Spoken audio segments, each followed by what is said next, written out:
Welcome back guys. जो हमने एक ऐप के बारे में बात की थी, बेसिकली सेटिंग और ऐप जो थी वो दोनों मिक्स थे उस दिन। तो अभी के लिए उसी का पार्ट टू है ये, ठीक है। उसकी पार्ट टू में हम जो है डिस्कस करने वाले हैं, जैसे कि हमने कीबोर्ड तो ऑन कर लिया, अब इसको ऑफ कैसे करें और उसके अलावा इसके अंदर जो सेटिंग्स हैं उसको चेंज कैसे करें।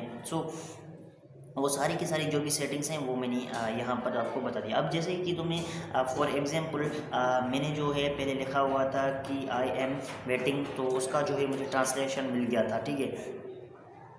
अब मैंने जैसे इसको ट्रांसलेट किया, वो जो है मैसेज ट्रांसलेट हो गया अभी इंडोनेशियन में, ठीक है। इंडोनेशियन में अभी यहाँ पर बीच में एक डबल एरो शो हो रहा है, जैसे इसको क्लिक करूँगा तो इंडोनेशियन इधर हो गया, इंग्लिश इधर हो गया। तो मतलब मैं इंडोनेशियन को डायरेक्टली इंग्लिश में भी ट्रांसलेट कर सकता हूँ, ठीक है। और ये मैंने जो है इंडोनेशियन को इंग्लिश में ट्रांसलेट कर दिया, ठीक है। इस टाइप से तुम कर सकते हो। उसके बाद यहाँ पर वो एक का ऑप्शन है और यहाँ पर जो है बहुत सारे दूसरे ऑप्शन है। अब इसको ऑफ कैसे करना है, ठीक है। इसको ऑफ करने की जो है हम अब बात करने वाले हैं। जैसे ही मैंने इसे ऐप को चलाया, अब ये जो ऐप है यहाँ पर मुझे फिर से उस वही ऑप्शन में आना है जहाँ पर लिखा हुआ था डिफ़ॉल्ट कीबोर्ड। डिफ़ॉल्ट कीबोर्ड पर गया, यहाँ पर जो है एक एआई ट्रांसलेशन आ लैंग्वेजेस है। उसके बाद दूसरा ऑप्शन है जी बोर्ड। जी बोर्ड पर जैसे ही क्लिक किया तो हमारा जो वो कीबोर्ड है वो ऑफ हो गया। जो मेरा मेनली पहले कीबोर्ड शो होता था, जो मेरा जो पहले वाला कीबोर्ड था, वो अब यहाँ पर वापस आ चुका है, ठीक है। उसके बाद यहाँ पर लिखा हुआ है use security keyboard when entering a password. Security keyboard एक अलग किस्म का कीबोर्ड होता है जो हमें जब भी हम पासवर्ड डायल करते हैं तो वो मिलता है। और उसके अलावा उसमें जो है बहुत ज़्यादा प्रॉब्लम्स हैं, जैसे कि तुमने कोई व्हाट्सएप क्या बोलते हैं, कोई ईमेल पासवर्ड कुछ भी चीज़ कॉपी की तो उसके अंदर जो है ना कॉपी वाला ऑप्शन ही नहीं मिलता। तो इसके सिक्योरिटी जो पास कीबोर्ड है उसके जो है हल्के से नुकसान हैं, जिसकी वजह से हम जो है मैं तो बेसिकली उसको यूज़ करना प्रेफर नहीं करता, क्योंकि एक जो नॉर्मल कीबोर्ड है मेरा, उस पर मेरा हाथ सेटअप है। तो मैं कभी कहीं भी डायरेक्टली पासवर्ड्स को लगाकर उनको जो है डायरेक्टली मतलब जो है मैं अपनी फास्ट टाइपिंग कर सकता हूँ। मगर अचानक जो है मेरा कीबोर्ड चेंज हो जाए, उसकी साइज़ चेंज हो जाए, तो फिर जो है टाइपिंग करने में थोड़ी हल्की सी मुश्किल आ जाती है, ठीक है। उन चीज़ों को अवॉइड करने के लिए मेरा जो सिक्योरिटी पासवर्ड सिक्योरिटी कीबोर्ड है वो डायरेक्टली बंद हो चुका है, बंद कर दिया है मैंने, जिसकी अब मुझे टाइपिंग में कोई भी प्रॉब्लम नहीं आएगी। कभी पासवर्ड डालना होगा और डायरेक्टली मैं कॉपी पेस्ट भी कर सकता हूँ, ठीक है। यहाँ पर लिखा हुआ है जी बोर्ड। जी बोर्ड पर जैसे ही क्लिक किया तो यहाँ पर जो है अभी इस जी बोर्ड के अंदर भी बहुत ज़्यादा सेटिंग है, मतलब तुम्हारी ये अब कीबोर्ड की सेटिंग है, ठीक है। इसके लिए अलग चीज़ होगी, वो अलग जो है वीडियो में कवर करेंगे। बाकी यहाँ पर लिखा हुआ जैसे कि ये A R translate all languages, I R translate all languages को जैसे ही क्लिक किया तो ये डायरेक्टली मुझे जो है ऐप शो कर रहा है, ठीक है। अगर मैंने फॉर एग्जांपल ये जो ऐप है ये ऐप अपनी मोबाइल से डिलीट कर दी तो यहाँ पर मुझे जो ए आई वाला ऑप्शन है, ए आर ट्रांसलेशन वाला, वो मुझे नहीं दिखने वाला, ठीक है। वो मुझे शो नहीं होगा। एक मिनट में सेटिंग बैक हो गई है, जिसको हम फिर से ओपन कर लेते हैं कीबोर्ड इनपुट से।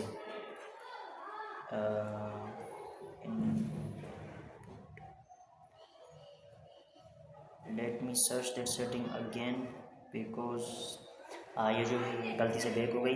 जैसे ही मैंने वो उसको क्लिक किया तो वो सारे के सारे बैक हुई। यहाँ पर जो हम फिर से पहुँच चुके हैं। यहाँ पर लिखा हुआ है कि Google voice typing. Google voice typing क्या होता है, जैसे ही हमने अपना कीबोर्ड ऑन किया तो उसकी साइड में एक हल्का सा जो है हमें वॉइस वाला ऑप्शन मिलता है, जिस पर तुम जैसे ही क्लिक करोगे तो वो क्या होगा कि तुम जो जो बोलोगे वो जो है ये ट्रांसलेट करेगा, ठीक है। यहाँ पर उसकी जो है सेटिंग्स दिखाई गई है हमें, जैसे कि ब्लॉक ऑप्टेन वो वर्ड से हिडन रिप्रेजेंटेशन वॉइस रिसोर्सेज। तो यहाँ पर बेसिकली ये एक सेटिंग दी गई है ब्लॉक वाले, जिस पर जैसे ही तुम ऑन करोगे तो बैकग्राउंड वाली जो वॉइसेज हैं उनका कुछ भी जो है क्लियरली सही से शो नहीं होगा। उसके बाद तुम जो है इसको किस लैंग्वेज में ट्रांसलेट करने वाले हो वो लैंग्वेजेस भी नीचे दी गई हैं, ठीक है। हमने इसको जो है बैक कर दिया है, सेटिंग को ऑफ भी कर दिया, क्योंकि हाँ मैं तो बेसिकली इसको नहीं यूज़ करता, नॉर्मली जो नॉर्मल टाइपिंग होती है वैसे यूज़ करता हूँ। मेरे किसी काम की नहीं है। उसके बाद यहाँ पर लिखा हुआ है मैनेज कीबोर्ड। मैनेज कीबोर्ड पर जैसे ही क्लिक किया तो यहाँ पर लिखा हुआ है मैनेज कीबोर्ड और नीचे जी बोर्ड है, जिसका जो ऑप्शन है फेडेड है, मतलब इस सेटिंग्स को मैं कुछ भी इसको जो है कुछ भी नहीं कर सकता। उसके बाद यहाँ पर लिखा हुआ है A I R languages, Google voice. ये जो सारी की सारी चीज़ें हैं ये मेरे कीबोर्ड में ऑन हो चुकी हैं। तो ये जो चीज़ें हैं ये ऑन है। अगर मैं चाहूँ तो वॉइस को ऑफ कर सकता हूँ, या फिर उसको जो हमारा आर लैंग्वेजेस वाला है उसको भी मैं चेंज कर सकता हूँ बाद में। नीचे एक ऑप्शन दिया गया है जिस पर लिखा हुआ है position of the keyboard when using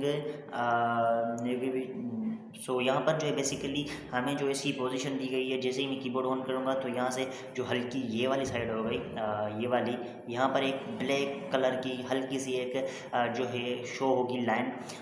so वो जो है उसके ऊपर कीबोर्ड शो होगा। तो अगर मैं चाहूँ तो इस लाइन को जो है मैं डायरेक्टली इनविजिबल कर सकता हूँ। उसके बाद जो है मेरा प्रॉपर तरीके से जो है एक कीबोर्ड शो होगा, ठीक है। बाकी जो है उसके अंदर यहाँ पर बहुत सारी अभी लास्ट सेटिंग बच रही है, जिसको जो है हम एक्सप्लेन करने वाले हैं, जिस पर लिखा हुआ है auto file server. Auto file server से मतलब ये जो हम जो भी टाइप करते हैं वो जो ऑटो करेक्ट होगा वो जो है गूगल इसको चेक करके ऑटो करेक्ट कर देगी। बाकी जो है अगर तुमने नर्स पर सेलेक्ट किया तो कभी कभी ऑटो करेक्ट जो है वो बहुत ज़्यादा बेकार चीज़ें, मतलब जो है बहुत ज़्यादा ख़राब कर देता है। तुम्हारा कुछ भी लफ्ज़ हो उसको बहुत ज़्यादा चेंज कर देता है, ठीक है।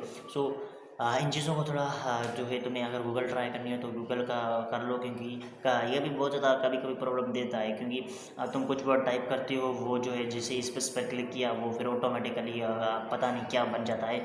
सो ये जो चीज़ें कभी कभी इरिटेट भी करती है। बाकी जो है इसके अंदर एक लास्ट सेटिंग्स जो थी कीबोर्ड के अंदर वो रह रही है, जिसको जो है हम कवर करने वाले हैं। बाकी आज की वीडियो के लिए इतना ही, मिलते हैं किसी और वीडियो में, तब तक के लिए बाय बाय।